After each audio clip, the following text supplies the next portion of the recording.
Hallelujah. Good evening, good night, good morning, wherever you are. Welcome back to Cry in the Wilderness. Today we are going to continue in the teaching in the topic, Who is Israel? I gotta say, this is fascinating. It's been a fascinating read. It's been an awesome study, if you will.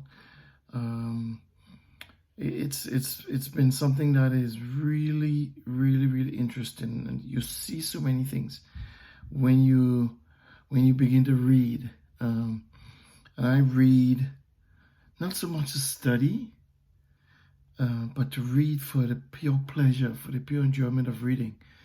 I think as I do that, I see so much better, I guess, than if I sit down and actually study, And so I'm not reading to prove a point, or I'm not reading to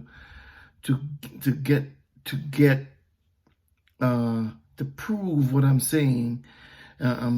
It's like when you read, the information just unfolds. Your perspective unfolds, and everything just begins to fall in place. So you don't really have to prove anything. You just have to. It's the narrative. The narrative is so awesome in its context, and in a lot of times the way it's written. That's just for me. That's kind of the joy I get in it. I get a lot of joy in just reading, and today in this is part 3. Hopefully we're going to bring this to an end. By the time I get to the end of the time, but that's the idea. That's the idea. Is I want to get to the idea. I want to get to answer the question, who is Israel? Again, just to go over, right? We talk about this idea that God speaks in parables. Jehovah, He speaks in parables, right? It's so sometimes things that are written, sometimes they are plain, but 99% of the times, if you keep digging, there are underlying factors, there are underlying things that are tied into the plain. It's like being in water, right? If you go to the pool, to the swimming pool, you could be in the water, but then you could be on top of the water. You could be underneath the water, but you're still surrounded by the water. It's the same principle. And so from that perspective, I think God is saying things to us in a simple manner, but yet still He gives us some really deep, in-depth things. I think it is written somewhere in the scripture where it says it is for kings to solve, to dig up, and bring forth these mysteries, if you will. It's the heart of a king, it's the mind of a king who does these things. Not giving myself any kudos or any pats on my back. I'm not a king, and I don't have any desire to be a king. But I'm talking about the king, the King of Kings. He's the only king that matters. Amen. And today, in part 3, to get hopefully to answer the question, I want to go back to Genesis chapter 27, where I think we kind of brought it to a close, brought it to an end. And I wanted to kind of regurgitate some things that are written because they are pertinent to this parable that we're trying to unravel, right? This parable. Remember, the prophecy in Genesis 25 was 2 nations are in your womb, 2 peoples. Okay, so, and I unearthed that to be characteristics, 2 characters, 2 personalities, and I think that's deep in its context. because I think that's what God is after. He's after people's heart, and really, the heart of things speak to the personality, the character of that individual. And we see some of the dimensions of the character of these two individuals, Esau and Jacob, in their naming. Okay, we see it in their behavior. And even though, as I always say, Jacob, I think, is given a bad rap. He's called a deceiver and all these things, which from the human perspective, we could understand why.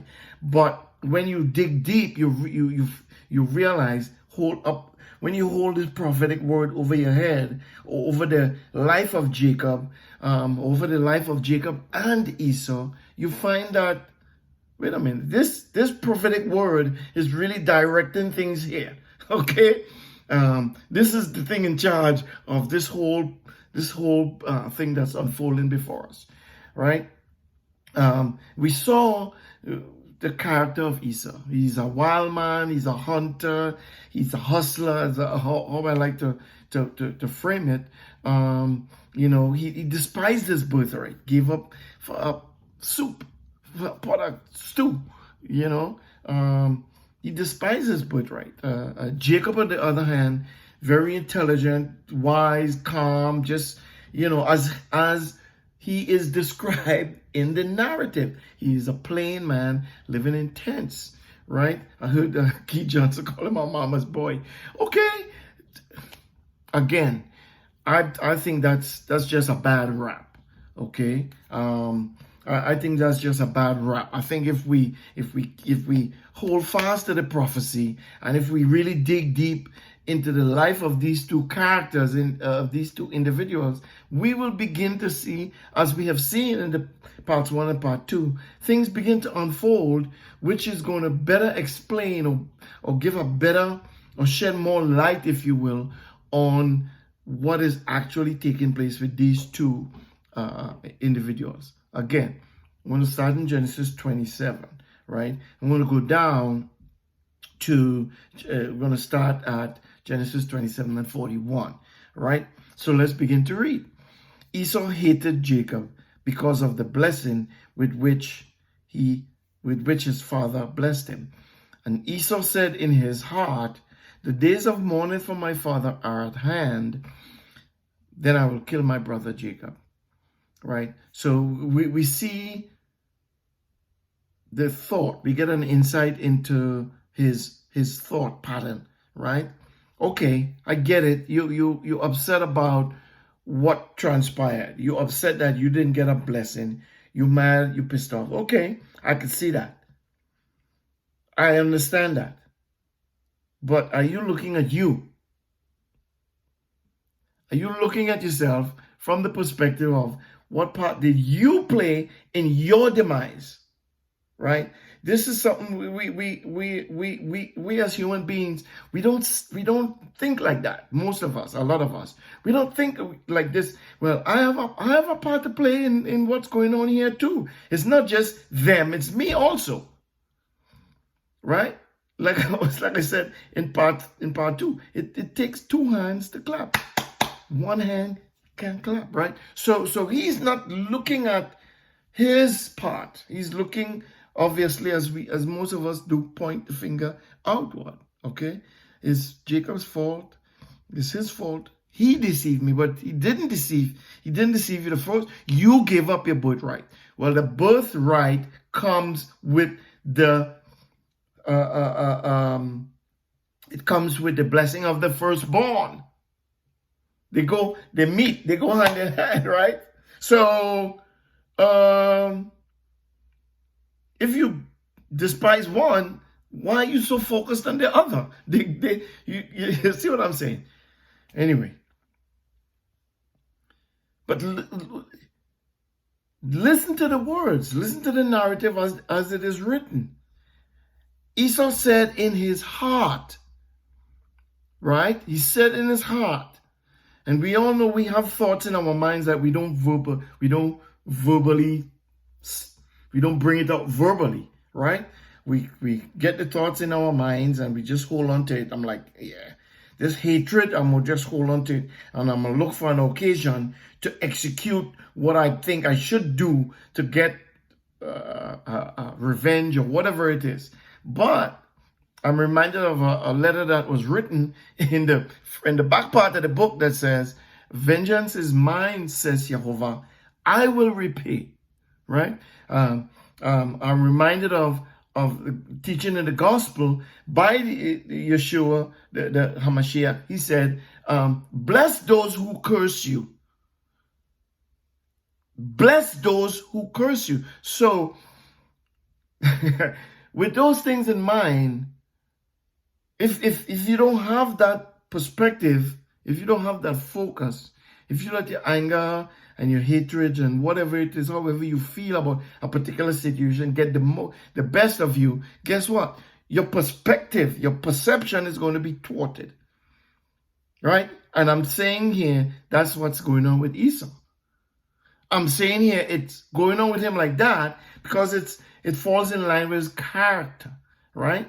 He was famished. He said famished once, he said famished twice. And then he says, what is my birthright? I'm about to die. Really? You know, you go from here and then he went making the mountain out of a molehill. He said in his heart, the days of mourning for my father, Genesis 27 and 41, are at hand. At least he respected the death of his father to the extent where he was going to at least give himself time to mourn for his father. He didn't give himself time to think about what he did to in his part in the whole blessing thing. He didn't want to give himself time to think about that too. But he gave himself time to mourn, right? And here's the next line. Then I will kill my brother Jacob. Okay? Verse 42. Verse 42 is really, really interesting because if you paid attention to verse 41, then you will see how interesting verse 42 is. Verse 42 starts like this. And the words of Esau, her elder son, were told to Rebekah. Okay, hold up a second. Let's go back to 41. Esau said in his heart, the days of mourning for my father are at hand, then I will kill Jacob. The words of Esau, her elder son, were told to Rebekah.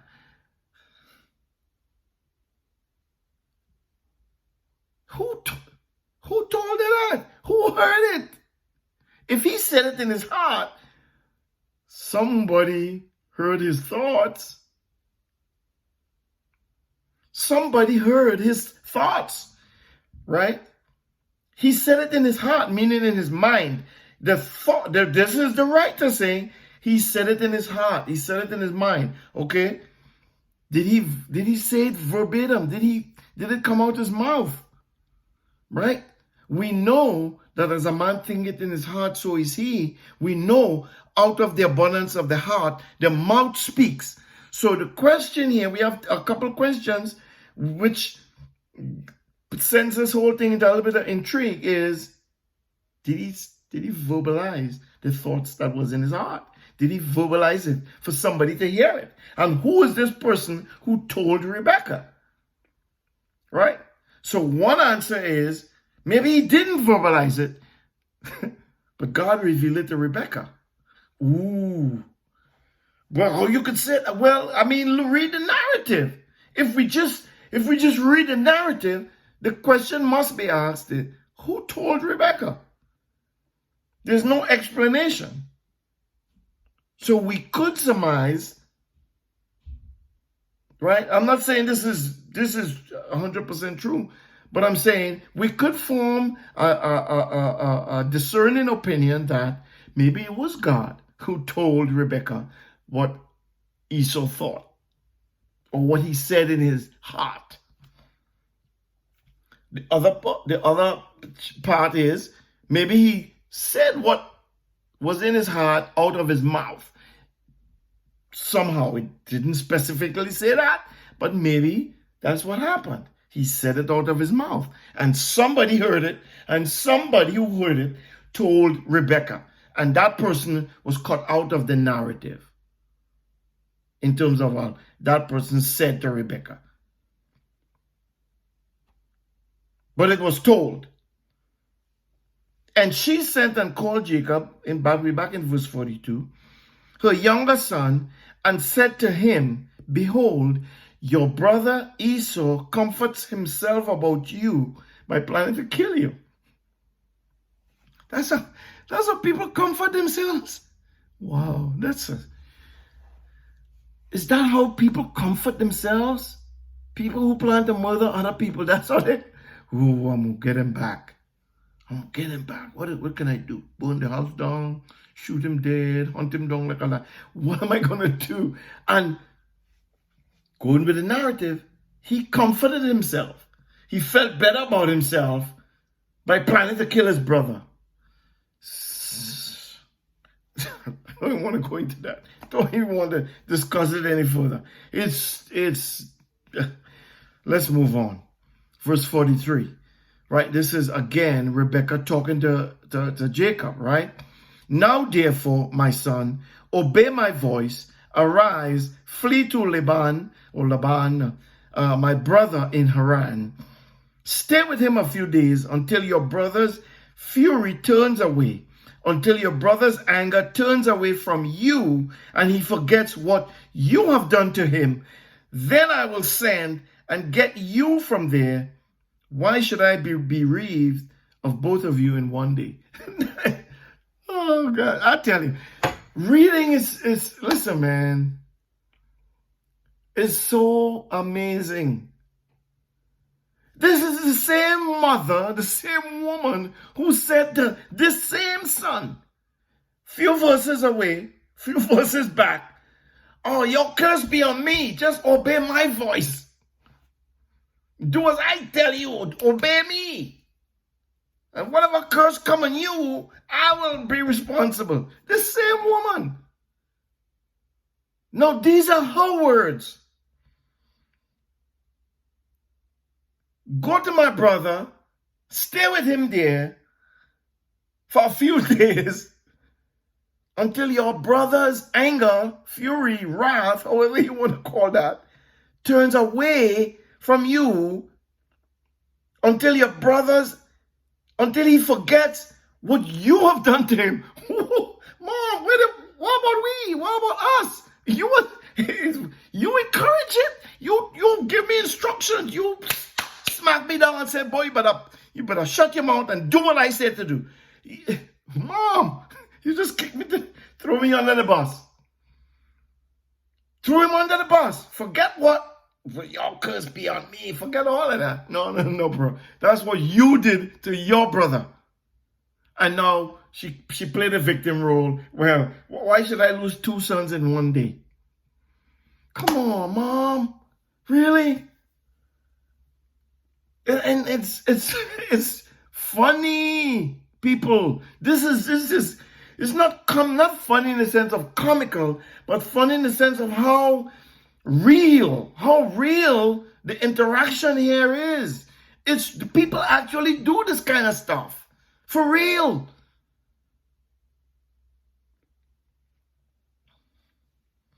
Right? And so that's something I wanted to bring out, right?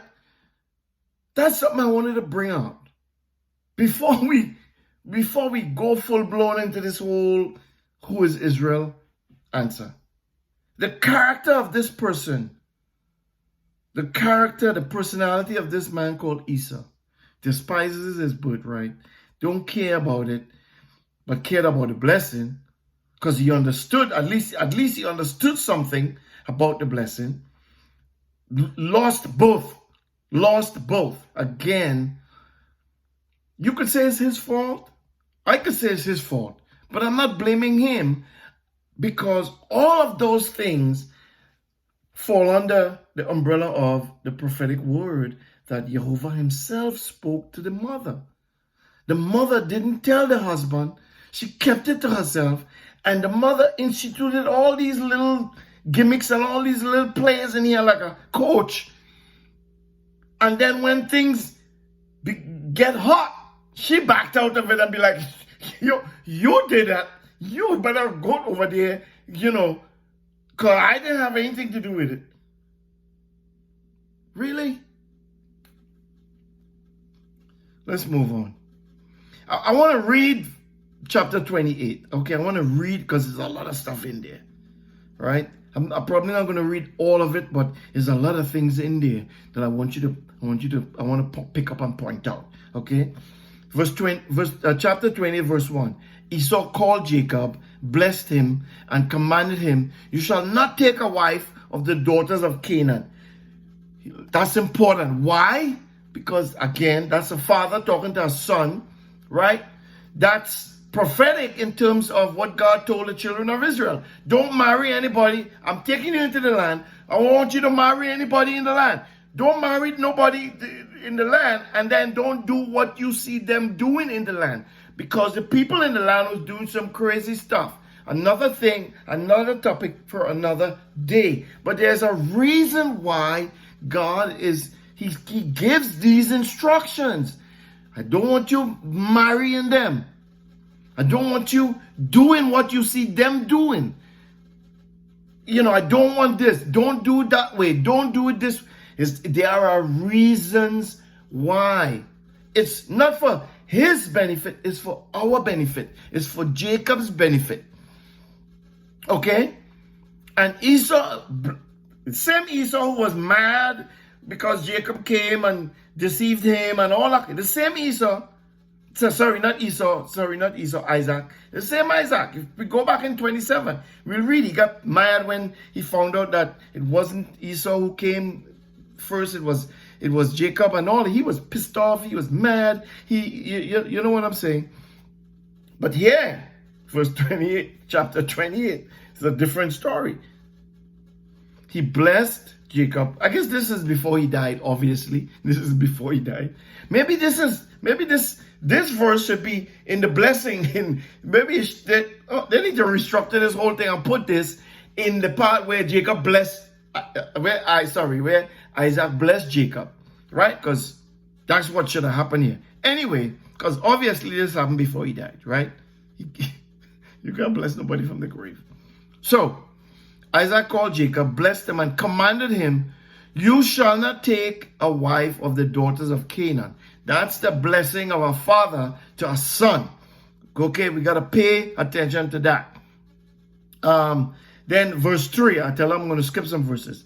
"May Elohim Almighty bless you and make you fruitful and multiply you, that you may be a company of peoples." A company of peoples. Again. All right? If you follow the thread, there's threads everywhere. I don't know if you should keep up with them. Hard for me to keep up with them too. But there are threads everywhere. Okay? "And give you the blessing of Abraham." Okay, that's something we have to go into also. What?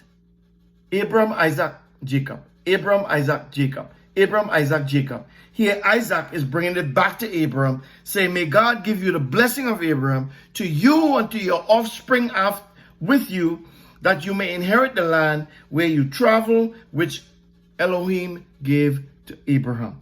Okay?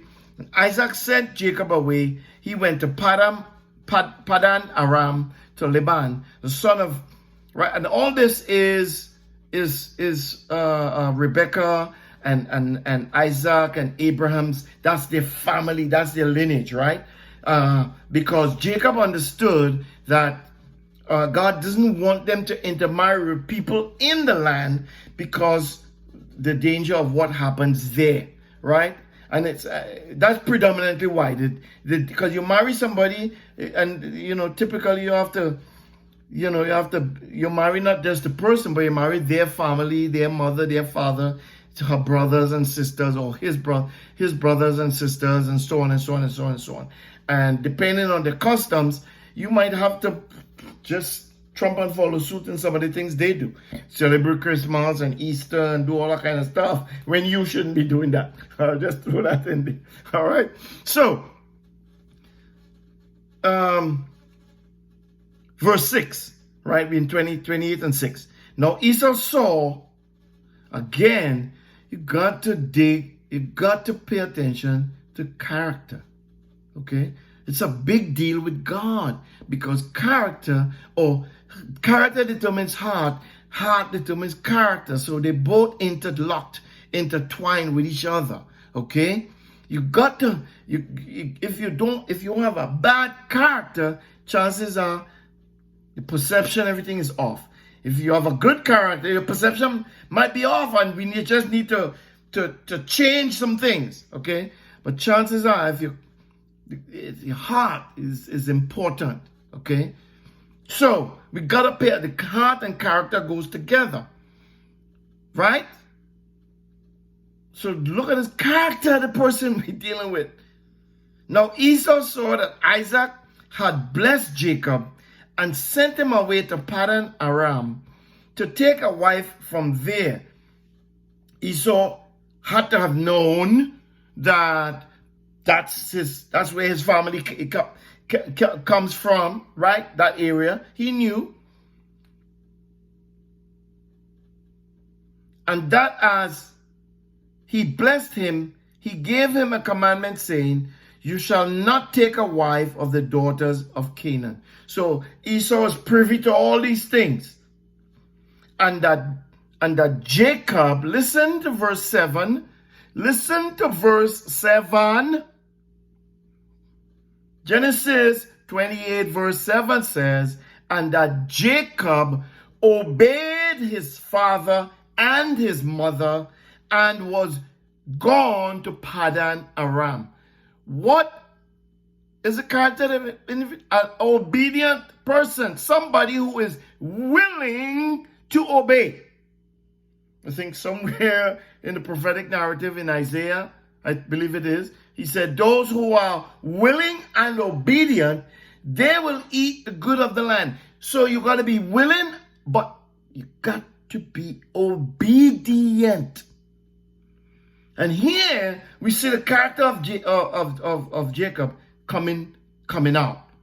His father and mother gave him instruction. First, his mother gave him instructions. Even though it was bad instructions, he obeyed. Here, both his father and mother is giving him more instructions, and he obeys again. Call him all the mama's boy you want. Okay? He is obedient. Keith Johnson, behave yourself. Stop giving the man a hard time. Okay? He's not a mama's boy. He is an obedient son. He wants to do the right thing. He objected when his mother talked about that whole thing about deceiving the dad. He objected. Obviously not forcefully enough, but he objected nonetheless, which again plays into his character. Because if he was a deceiver, he wouldn't object. He'd be like, yeah, let's do this, straight out. But the fact that he objected in the beginning lends to his character. Okay? Weak or not, it lends to his character. I didn't want to do this way, but my mother forced me to. And then she back out, threw me under the bus. I'll tell you. Anyway, let's continue. Verse 6. Now Esau saw, right? Verse 7. We just read that. Let's look at verse 8. Right in them two verses, boom, big explosion, character, mentality, personality, perception, all of those things, heart, everything tied right in there. Okay? Verse 8. Here's what happens in verse 8. Esau saw that the daughters of Canaan did not please Isaac, his father. Esau recognized visually, intellectually, emotionally, spiritually, he recognized that, oh, my dad don't like them girls. I see them. Okay. I have one for him. He gonna talk about he gonna bless this one and he ain't care about me. I'm gonna do for him. That's the character Esau. Okay? he saw that the daughters of Canaan did not please Isaac his father. So Esau went to Ishmael. Okay? Oh, that's another character. Esau went to Ishmael and took, in addition to the wives he had, Mahalath, the daughter of Ishmael, Abraham's son, the sister of Nebaioth, to be his wife. Right? To get the whole, you have to do some reading. Go look at what Ishmael did and see who he married. Because he did basically the same thing. Dad is focused going this way. Dad is trying to obey God. Mom and dad is trying to live upright and do the right thing. And these two characters, these two individual sons, they want to be spiteful. So instead of obeying what the father asked them to do, they want to be spiteful to dad and disobey completely regardless. They don't care about repercussions. Dad said, don't do that. That's exactly what I'm going to do. That's the character of the Esau, the personality that we're dealing with. On the other hand, the character of Jacob is different.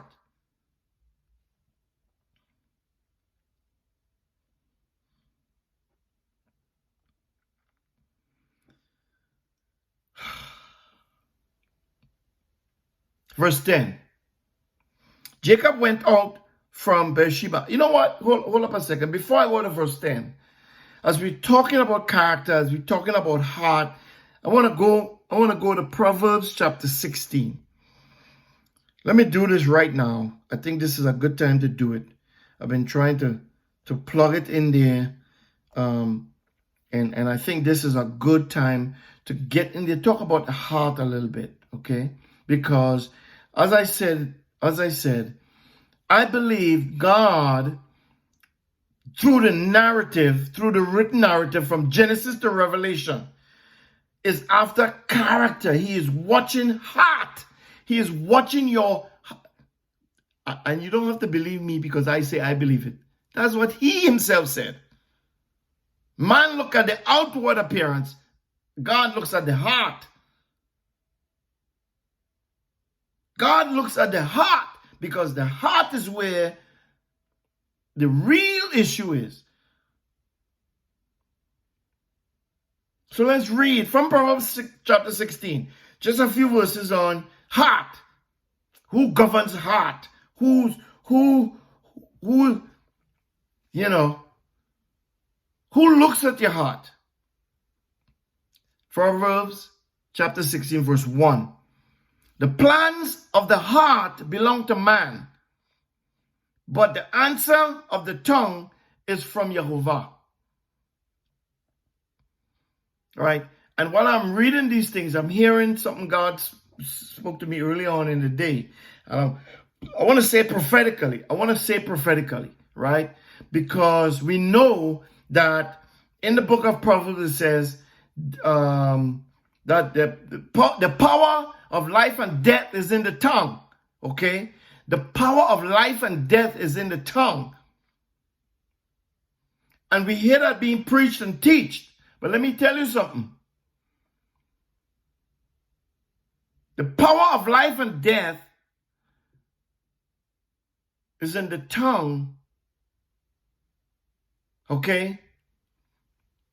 God is the one who gives life to whatever you say, right? Otherwise, everything you say would happen. Let me say that again. We are taught to be careful about what we say, and that's true. We have to be careful about what we say. But this is also true. What we say has nothing, for what we say to come to pass, is completely dependent on God. Completely dependent on Jehovah. It is his will who decides Okay, he said that, I'm going to let it come to pass. Well, oh, you could say that because Deuteronomy 18 wouldn't be possible. Somebody couldn't. It wouldn't be possible for people to speak presumptuously. It wouldn't be possible for somebody to speak and the thing not happen. When people speak, the fact that the thing happens proves that God exists. Jehovah is the one. Yah is the one who causes the thing to happen if he wants it to happen. If it doesn't happen, then that person who speaks it would have spoken it presumptuously.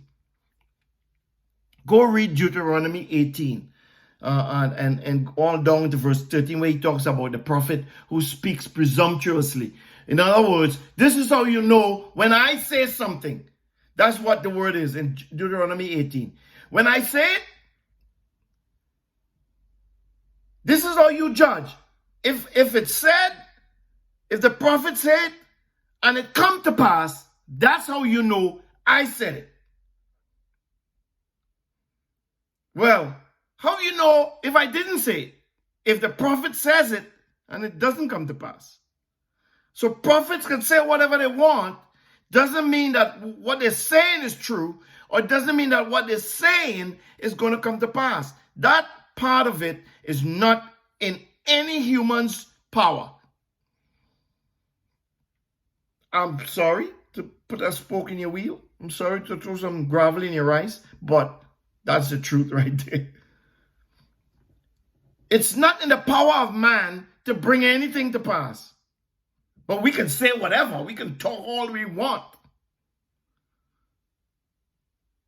And sometimes God laughs. He's like, you stupid. Why you say that? Because that ain't going to never happen. Or that ain't going to happen at least.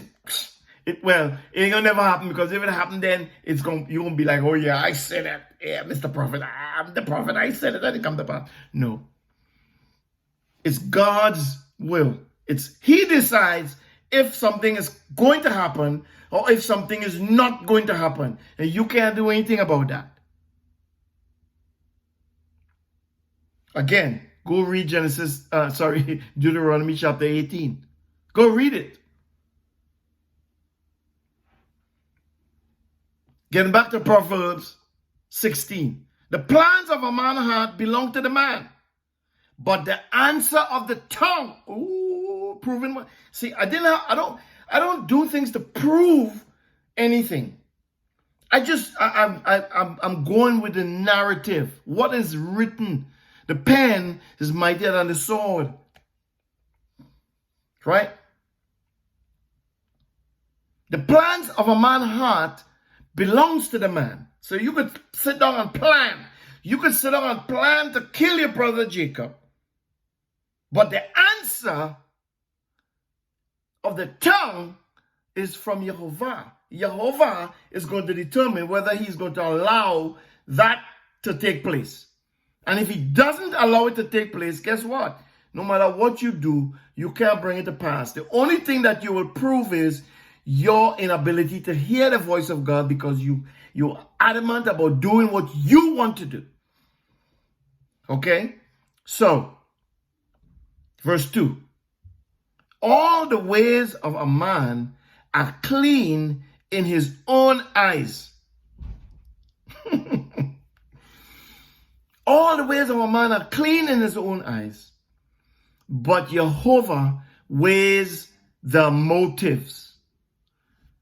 The motives speak to your heart. What is it that's driving those ways? What is it that's driving those plans? What's in your heart? What's the motive behind why you want to do what you want to do? And that's a question every single human being need to ask themselves. Why do I hate my brother? Why do I hate the neighbor? Why do I hate somebody of a different skin color? Why? Well, they do. They did me this. Is that really why? Is that really why? I'm just saying. Verse 3. Commit your deeds, commit your ways to Jehovah, and your plans will succeed. So that means if you commit everything you are trying to do in life to Him, you say, God, you know what? This is what I'm trying to do. Right? Could be a prayer. This is what I'm trying to do, but I want your approval. I want your approval. And that your approval is the only way I'm going to do it. Moses did it. As we go forward into Exodus, Moses said, if your spirit doesn't go with us, don't take us from this place. In other words, we don't want to go nowhere you don't want to go. We don't want to move without you. And that right there should be the desire of our heart. Let's read another verse. Jehovah has everything for its own end. Yes, even the wicked for the day of evil. He has everything set up for its own end. So my end is not your end, and your end is not. It's not a song somewhere for mine. And your love is mine. The more we are together, the merrier we shall be. No. Your end has nothing to do with my end. Everything has its own end. Even the wicked for the day of evil. So if you want to do wickedness, if you want to hate and whoremonger and do whatever wickedness you think you want to do, I don't care what you say out your mouth. If you insist on doing wickedness, your day is coming. Verse 5. Everyone who is proud in heart is an abomination to Jehovah, and they shall certainly not be unpunished. Ooh, so you see how he feels about pride, right? I think somewhere else in Proverbs it says, 6 things I hate, even 7 saith the Lord. A haughty spirit, that's the number one thing. That's the number one thing. He just hates pride. He hates, he call it an abomination. That's how much he hates pride.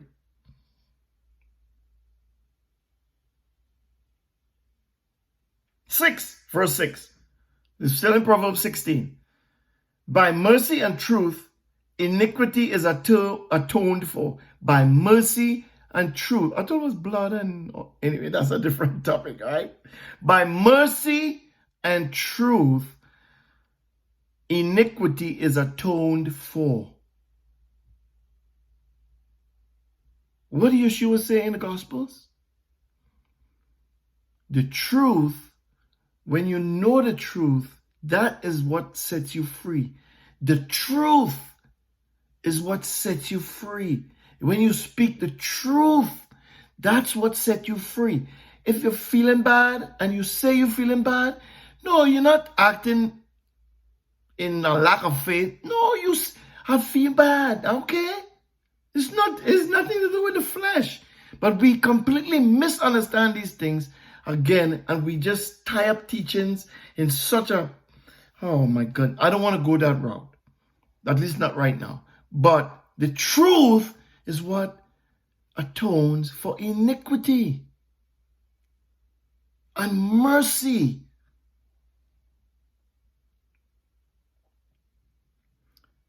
Read the second part of verse 6. By the fear of Jehovah, men depart from evil. By the fear of Jehovah. Oh, Jehovah didn't give us a spirit of fear, but of love and power. Yeah, but no, not fear to be afraid of everything. Fear him. Why? Because he's the one holding all the keys. He's the one holding all the cards. He's the one holding life in his hands. He is the one who determines the end of everything. Not the neighbor, not the president, not the king, not the police, not the judge, not the jury. No. None of those people. It's him and him alone. So if you fear him and you keep that fear in front of you, chances are you will turn away from evil, even your evil, even my evil. And I want everybody here to hear this last verse. I'm going to read this last verse and then go back to the story. Again, I'm trying to end this thing today. Hopefully we will end it, okay? Hopefully. I have faith in the Spirit of God, of course. I have faith that it will somewhat climax today, hopefully. But this is key to where we are today, because today we have all kinds of stuff. People talking about who's racist and who's not racist, and all this in and out, and this movement and that movement and all kinds of stuff. And people pointing fingers at each other, okay? I want you to hear the word of Jehovah today. Proverbs 16, verse 7. When a man's ways please Jehovah, he makes even his enemies to be at peace with him. When a man's ways please Jehovah, Jehovah will make even that man's enemies be at peace with him. So, if you say you have enemies, maybe your ways don't please Jehovah if your enemies is railing at you. So again, like I said in part 2, stop looking at the people or the person or the skin color you think is your enemy. Maybe you need to turn to Jehovah and ask him, is my way pleasing to you? Maybe it's not. And that's why things are the way they are with you.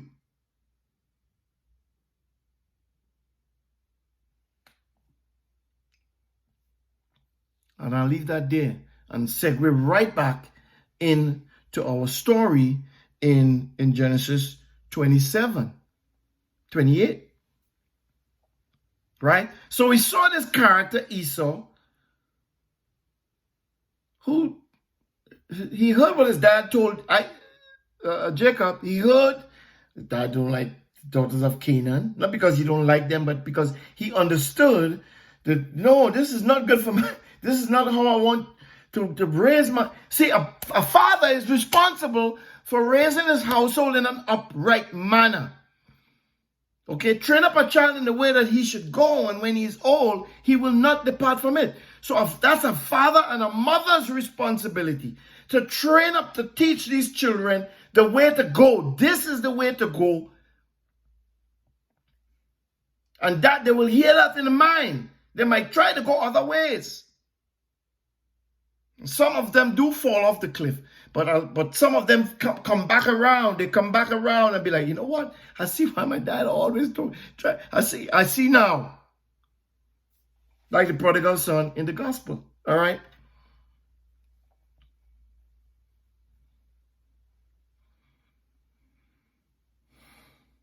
We see the character of Esau. Instead of saying, you know what, I gave away my birthright, I lost my blessing. Let me get my life in order. Let me put my house in order. Let me get my life right. Instead of doing that, he decided to go further left. Right? And the rest of verse 28, which I said I wanted to read, let's just read through some of the things. Verse 10. So we're back in Genesis 28 and 10. He says, Jacob went out from Beersheba toward Haran, because that's where his parents sent him. And he was obedient, so he went to Haran, right? He came to a certain place and stayed there all night because the sun had set, and he took one of the stones and placed it under his head and lay down to sleep. He dreamed and saw a stairway set up on the earth, and its top reached the heavens. Behold, the Malak, not the Malak, sorry, the angels of Jehovah, the angels of Elohim ascending and descending on it. And behold, Jehovah stood above it. Okay? So the angels of Elohim, he saw up and down, going up and down. What they was doing going up and down? Another topic, another story. That's what he saw in his dream. And he saw Jehovah standing at the top of it.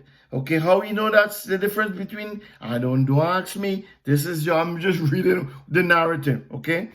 And Jehovah spoke and said, I am Jehovah, the Elohim of Abraham, your father, and the Elohim of Isaac. And I will give you land you lie on to you and to your offspring.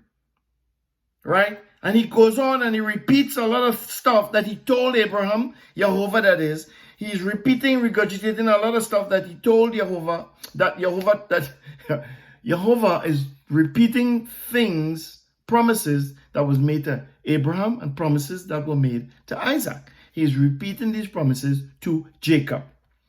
Okay?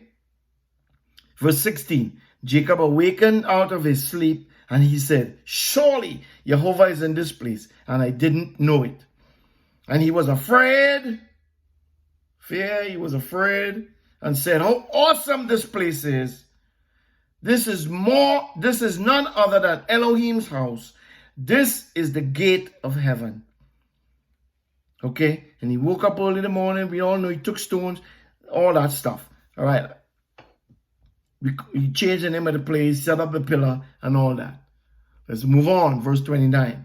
Sorry, Genesis 29.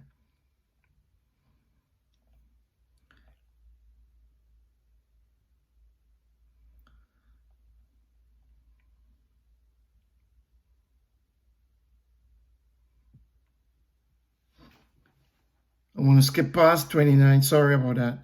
But I want to skip past. I want to get to, we're trying to answer the question, right? Chapters 29, chapters 30 is dealing with Jacob, how he met his wife, and what happened with the 7 years he worked for one, this other, he got the wrong one. It's fascinating. Read, I promise you, read it. It's intrigue, it's fascinating, it's awesome in the language, in the prayer of his it's awesome. Okay? It talks about him hold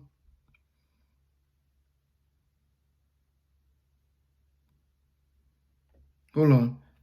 All the way down to chapter 31, right? When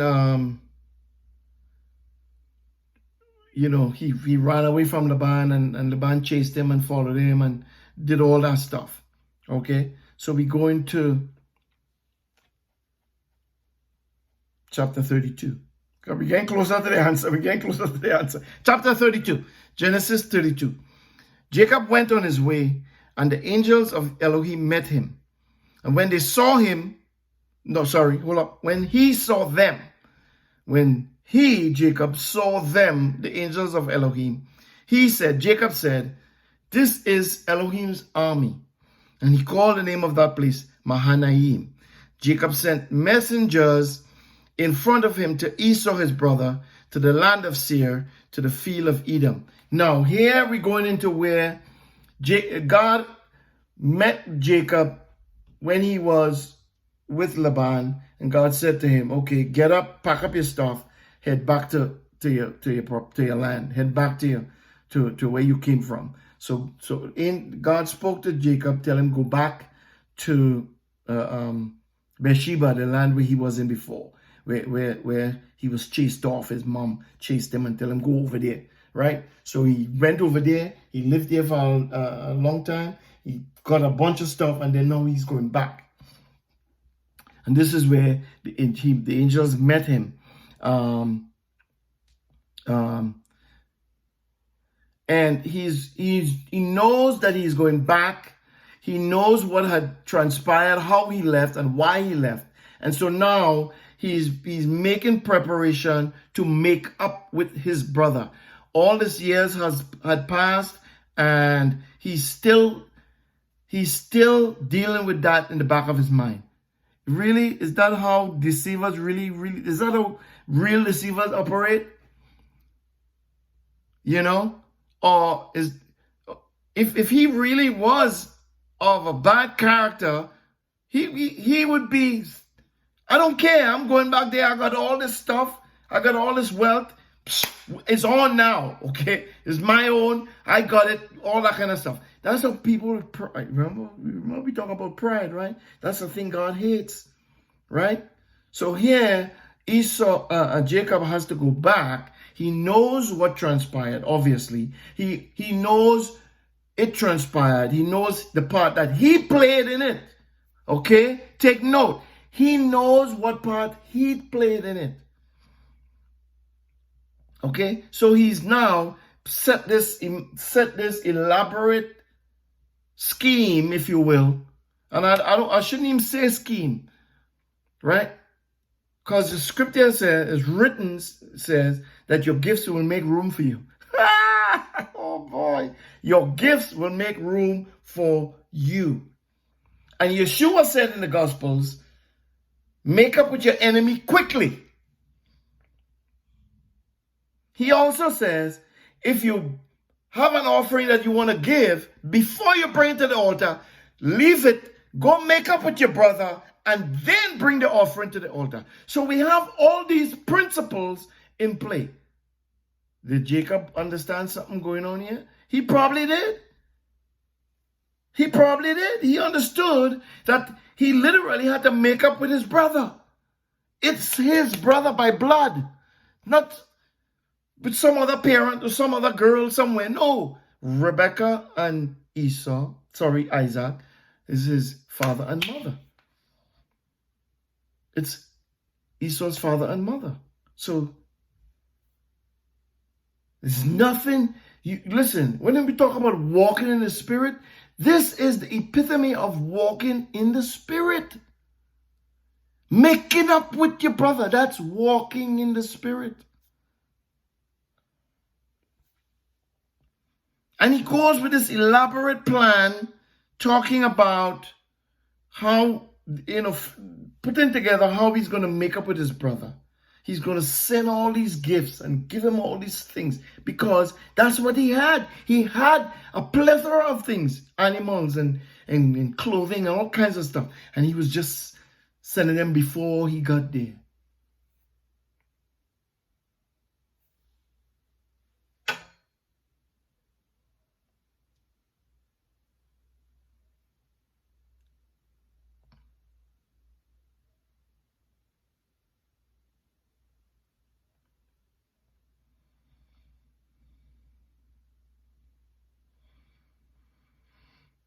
Read it, you will see.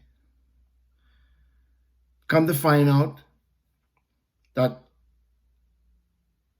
some of them encountered Esau.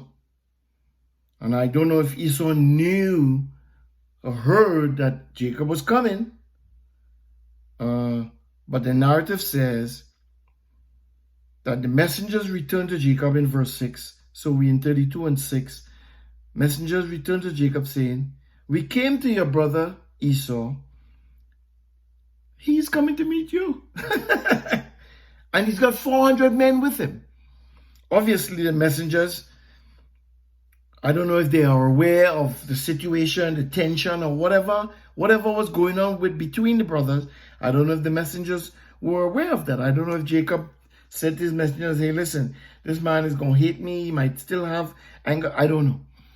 But as we read the narrative, he makes these elaborate plans because he's trying to make up. He wants, and he says it in verse 5. He says it when Esau sees you and he asks, what is all these things? Tell him. This is what your servant Jacob says. I have lived as a foreigner, in verse 4. I have lived as a foreigner with Laban and stayed until now. I have cattle, donkeys, flocks, male servants, female servants. And I have sent to tell my Lord that I may find favor in your eyes. Again, he's not hiding behind secrecy or hiding behind anything. He's openly stating why he's sending these things ahead of him.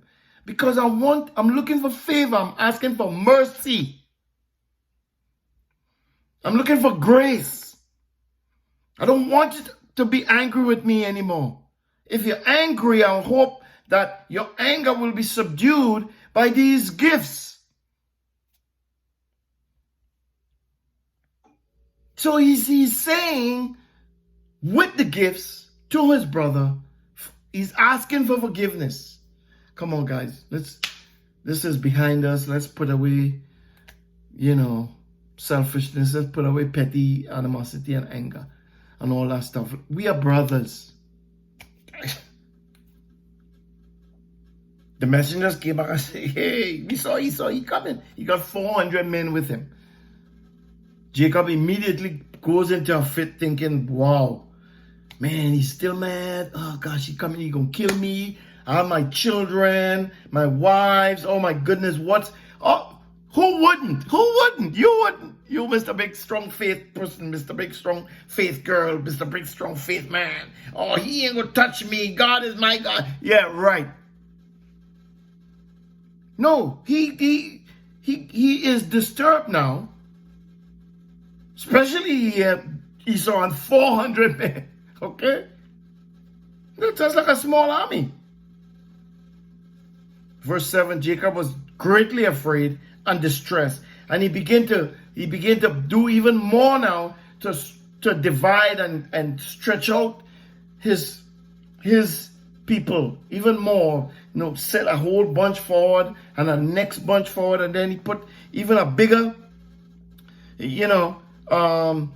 and he says, well, if he comes with the 400 men, kill the first set of people, then the second set of people could have a chance of escape. So he's literally making provisions in case everything goes left. He's hoping that things go right, but he's making provision. Listen, he's making provision in case it goes left. Verse 9. Listen, verse 9. Jacob said, God of my father Abraham. This is Jacob praying. And God of my father Isaac. Jehovah. Who said to me, return to your country and to your relatives, and it will do you good. So he's reminding God of something that Jehovah, that Elohim himself said to him. Because remember, Elohim was the one who met him when he was with Laban still and told him, get up and go back to your country, go back home, in other words. So he's saying, God, you told me to go back home. Here it is, I'm coming back home, and look what's going on, and I'm afraid. Okay? I'm afraid. He is admitting that he is afraid. The truth shall set you free. He's not standing up in God's face talking about, well, I put in your word to the test, and I'm testing your word, and I got the faith. No. That sounds a little prideful. See? He went the other way. He went the opposite way. Listen to what he says in verse 10. I am not worthy of the least of all the loving kindnesses and of all the truth which you have shown to your servant. For with just my staff I crossed over this Jordan, and now I have become 2 companies. I've become so huge that I had to separate everybody, break it down a little smaller for what's going on, this situation in front of me. You heard what he said in verse 10? I am not worthy of the least of all the loving kindnesses. Man, I wish that I could hear somebody pray like that today. Oh no, we try to bind and loose, and oh boy, we got so much authority now. We just call down all kinds of stuff. Just as arrogant as we are. Like we have the power to do it. Yes, death and life is in the power of the tongue. But what gives your word life and what causes your word to come to pass is the will of Jehovah. Nobody else. It's his will and not yours, not mine. So we have to learn to change our perception and change the way we want to talk sometimes, the way things we want to say. We talk like we all this and we all that. When people greater than us, look at what Jacob is saying. He's one of the patriarchs. He said, I'm not even worthy of the least of the loving kindness that you've shown me. Verse 11, please deliver me from the hand of my brother, from the hand of Esau, for I fear him. He is confessing to God truth. He is speaking truth, for I am afraid of him. Humility, a picture of humility. I'm afraid of, he's coming at 400. I don't know what he's going to do. I am afraid. And I fall on my knees. I bow to you because I know it is you who have all power in your hands, who could do according to your own will, who by your own wisdom created all things for your purpose, as we just read in Proverbs 16.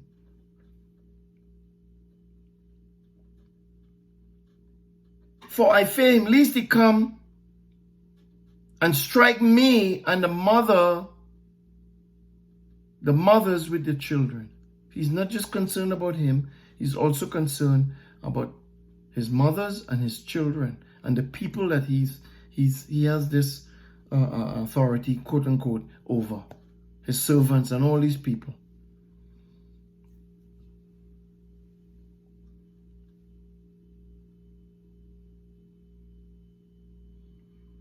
Verse 12, you said, I will surely do you good. Again, he's not in finger and face. No, Father, you said that you will do me good if I obey you and go back to the land. And you said you will make my offspring as the sand of the sea, which cannot be counted because they are so many. And it's under this umbrella, it's under this prayer, it's under this situation that this man is in, that he stayed there that night. And he took from that which he had with him a present for Esau, his brother. Again, all with upfront intentions. I'm sending all this stuff ahead with the full knowledge of telling you to your face, I'm seeking grace. I'm seeking favor. I want peace between us. After all, you are my brother.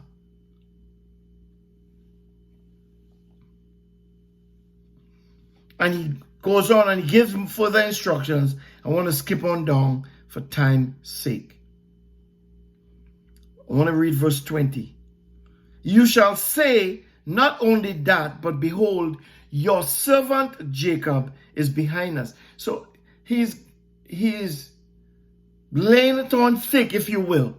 Call it what you want.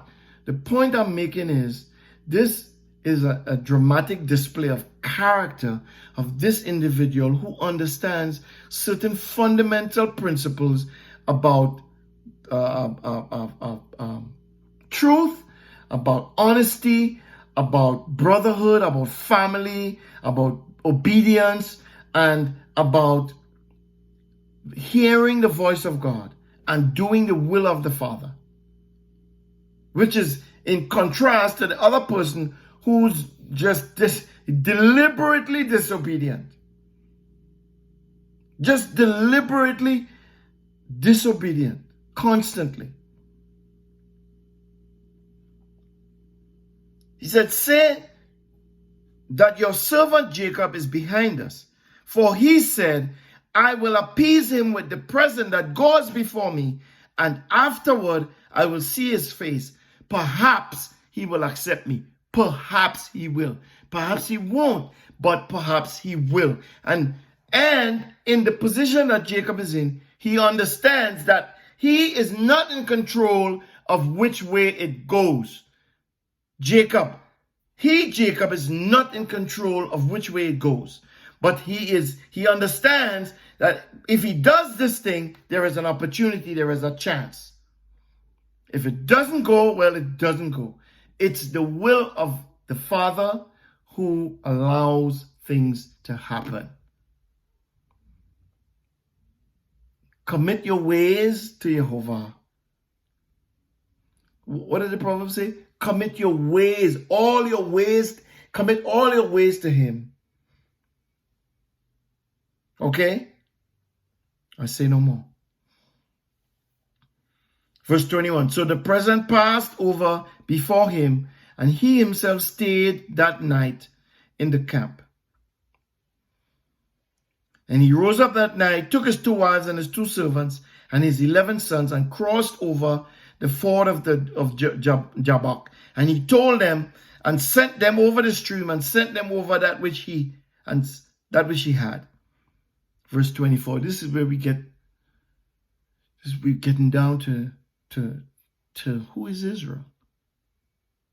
And Jacob was left alone and wrestled there with a man until the breaking of the day. And when he, the man, saw that he didn't prevail against him, Jacob, the man touched the hollow of his thigh, and the hollow of Jacob's thigh was strained as he wrestled. The man said, let me go, for the day breaks. And Jacob said, I won't let you go unless you bless me. And he, the man, said to him, Jacob, what is your name? And he, Jacob, said, Jacob. He said, your name will no longer be called Jacob, but Israel. For you have fought with God and with men and have prevailed. Who is Israel? Israel is a man who fought with God and fought with men and prevailed.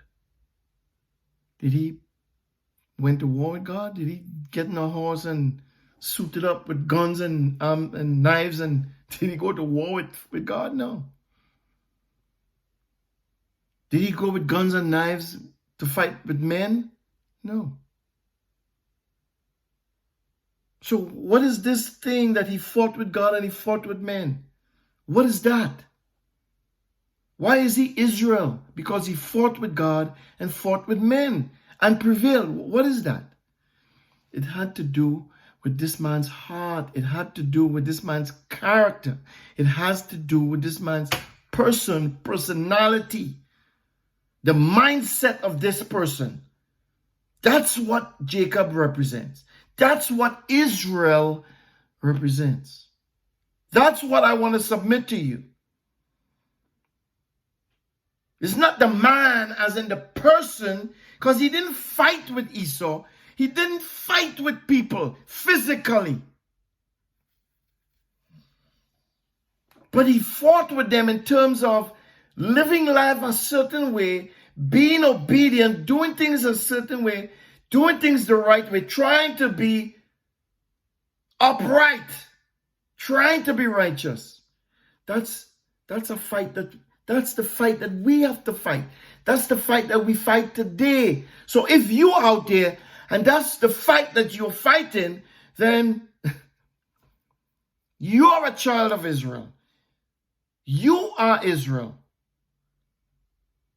This has nothing to do with your denomination. It has nothing to do with where you were born. It has nothing to do with the color of your skin. It has nothing to do with your gender. It has nothing to do with a lot of things that most people point to. It has everything to do with your character. It has everything to do with what's in your heart. It has everything to do with what drives you. What is it in life that drives you? Is evil driving you? Is it you have to get even with everybody? Is that what drives you? Do you have to cheat and steal to get what you want? Does that drive you? What drives you?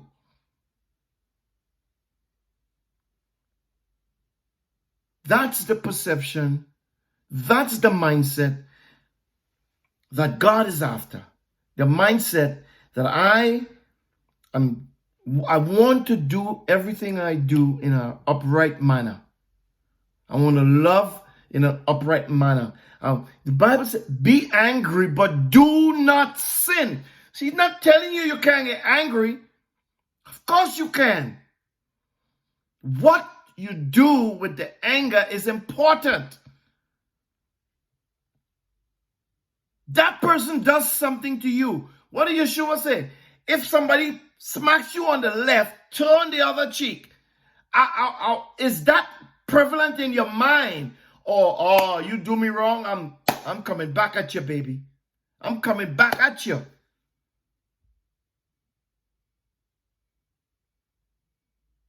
Are those the things that drive you? God is looking for a certain character, a certain personality, a certain mindset. Let this mind be in you that was in Yeshua. What mind that was?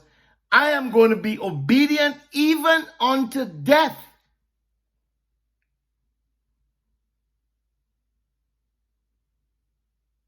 I am going to be obedient even if it kills me.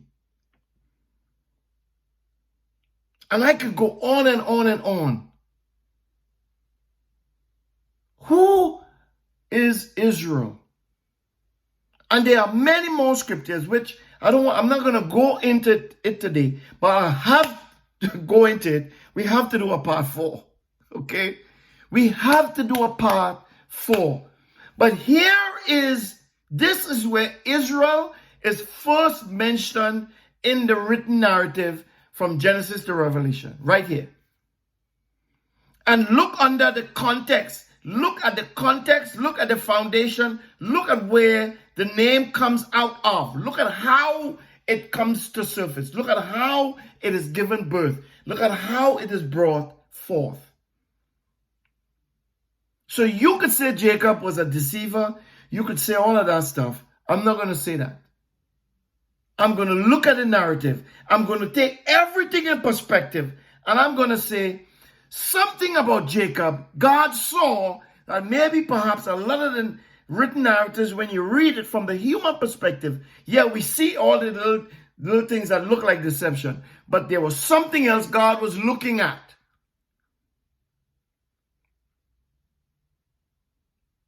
And I challenge you and myself and anybody who's listening. This is what we need to do. This is how we walk in the Spirit. This is how we follow after God. My ways are not your ways, God says, Jehovah says. And my thoughts are not your thoughts. For my ways are higher than your ways, and my thoughts are higher than your thoughts. So in order for us to get the right thoughts and the right ways, we have to go up. We have to go up. Not that he's far that we can't go up, but we just have to correct our perception. We have to correct our perception in order to understand the character of God and in order to understand what is God looking at, what drives him. Yes, he gets angry. He says it. Yes, he loves. He says it. Yes, he's jealous. He says it. Yes, he hates. He says it. Are those the things that drive him? No. What drives him? Love, peace, joy, self-control. Against those things, there is no law. So everything he does is soaked and saturated and emanates from those things, from love. When he chastises you or me, it's not because he doesn't love us, it's because he does love us.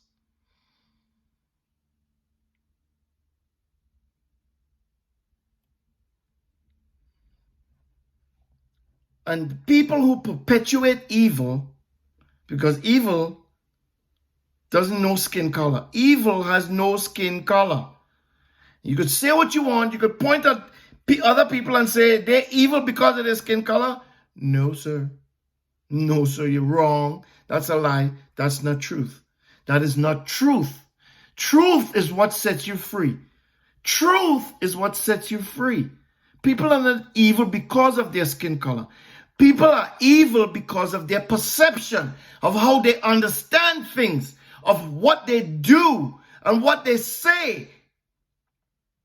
Those are the things that make people evil. So if you continuously speak evil and you continuously do evil and evil drives you, that's what makes you evil. Not because of your skin color. Not because of your hairstyle. Not because of the earring in your ears. Not because of the tattoos on your skin. No. We have to get it right. We have to get it right. If you believe in God, if you say you believe in God, you have to get it right too. I'm no better than you. I have to get it right. You have to get it right. We have to get it right. And we have to come up and understand if his ways are higher than my ways, then let me go up the ladder. Let me follow the angels and go up the ladder. Maybe I'll go meet him up there and be like, yo, can I get with you? Can me and you have a little something going on? And we don't even have to do that because he's here with us every day.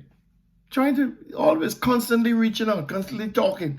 God is forever talking. I have a good buddy of mine from Miami. We used to work together. He used to always say to me, his name is Austin. Hey, Austin, what's up if you're listening? Austin used to always say, always remember, Keith, God is always at work. God doesn't he's always at work. He took one day off. Right? Took one day off. And he's constantly working for our benefit. Not for his, for our benefit. So we have to get it right, people. We have to get it right. So in part 4, I want to delve into this character a little more. Go a little deeper. Why not? Let's swim a little further down. Let's see if we can touch the bottom of the pool and come back up. Get into this character of this personality, this mindset this man had. And he's wrestling with this so-called man. Obviously couldn't be a man. And we don't know, was it real? Was he dreaming?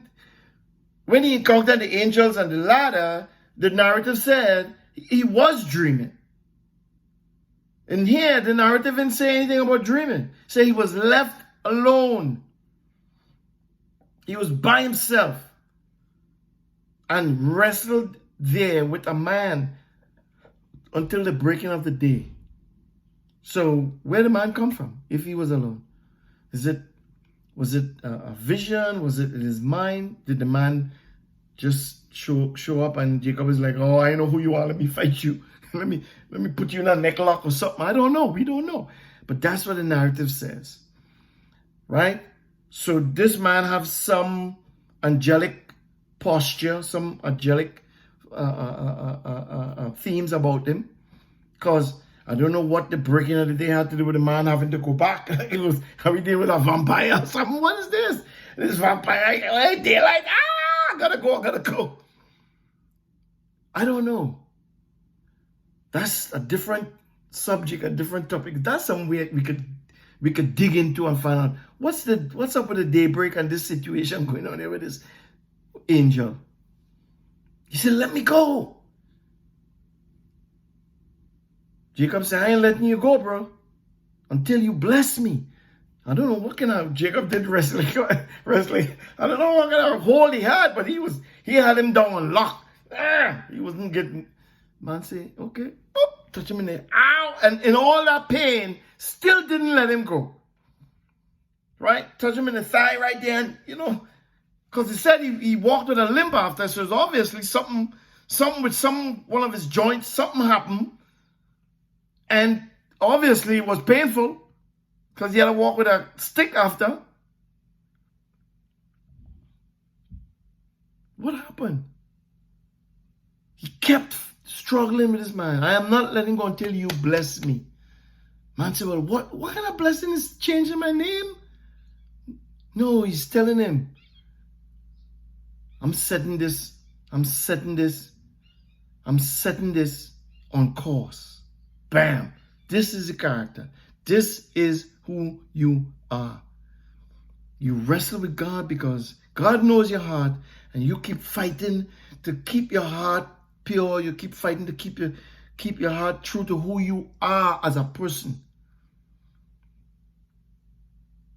You said all this stuff to appease your brother. You're trying to bring peace. You're trying to bring calm. You're trying to do the right thing, as Spike Lee would say. And that's a man after God's own heart. We know about another man after God's own heart. This is. And for that, I'm going to call you Israel. Interestingly enough, it says, I will call you Israel, for you have fought with God and with men and have prevailed. Interestingly enough, when you look at the word Israel,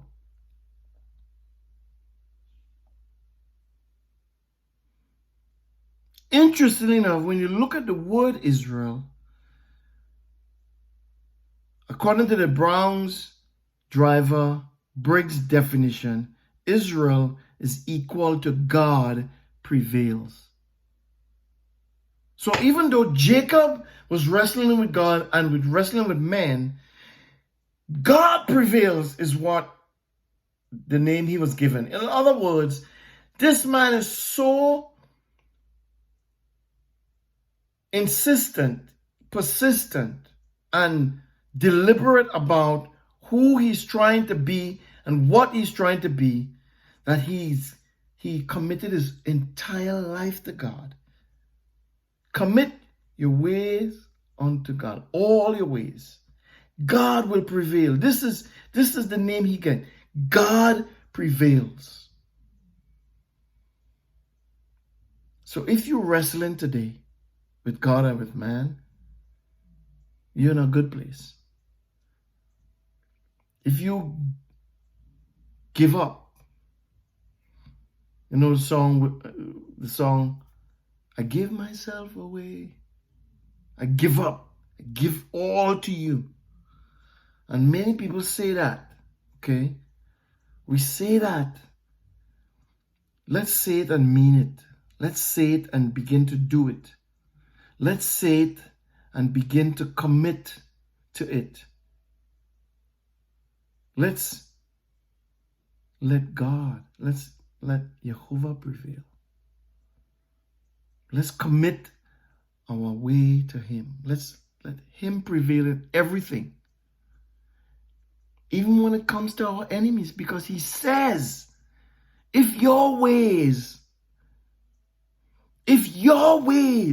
please him, even your enemies will be at peace with you. Man, I rest my case.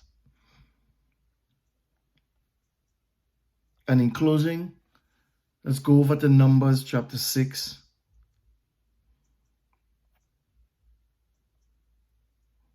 verse 22.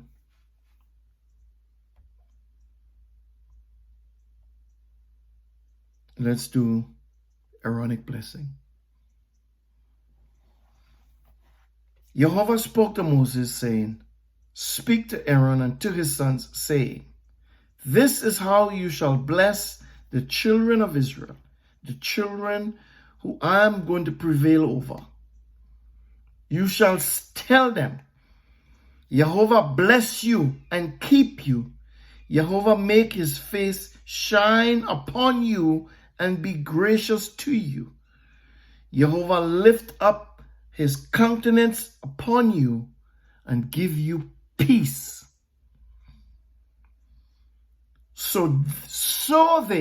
That's how they will put my name, Jehovah, upon the children of Israel, and I, Jehovah, will bless them. Shalom. Until the next time.